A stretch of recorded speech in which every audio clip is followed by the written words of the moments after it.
I'm with Dr. David Rubin. He moderated the combined clinical symposium between the ASGE and AGA on the endoscopic evaluation and surveillance of IBD. Dr. Rubin, thank you so much for being here. It's my absolute pleasure. It's also my pleasure to welcome all my colleagues to Chicago, my hometown.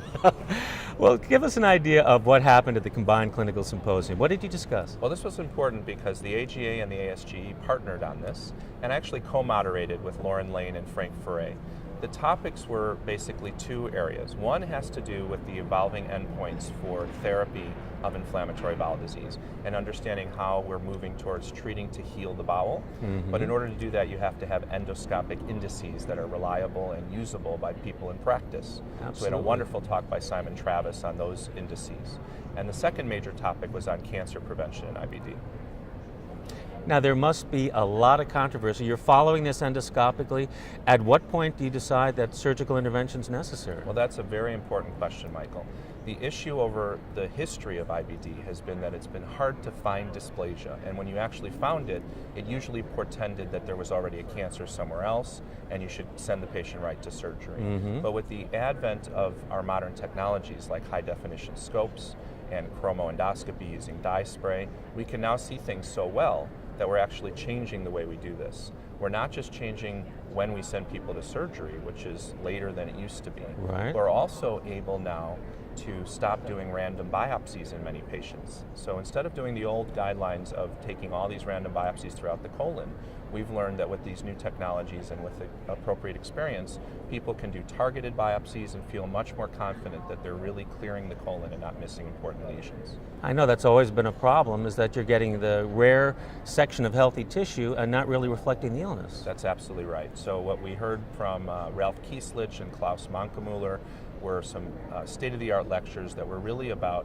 how do you identify lesions, how do you use chromoendoscopy, should we all be using it? And we're trying to come to some kind of consensus and understanding about what to do and whether that actually is ready for prime time. Well, it's so much like everything else at DDW. Things are changing so quickly that it's hard for everybody to keep up, and it's hard to have a consensus about how to treat these patients. Well, the good news is that the final presenter of the session was Tanya Kaltenbach. Tanya and her colleagues coordinated an international consensus meeting that I was a part of, as was Lauren and Frank. And during that consensus meeting, we reviewed some of the previous studies and tried as a group to come to some understanding of what we know, how strong the evidence is, and whether we should be incorporating chromoendoscopy in our future, how we should follow up, and other things that will really impact practice. So I encourage everyone to be looking for these guidelines and some of these new statements that will really help. It's fascinating because this affects almost every gastroenterologist's practice. Absolutely. I mean, and these are critical decisions in the course of treatment. Well, and one of the things that came out of this discussion was the perception that doing chromo in patients with colitis takes more time or is messy.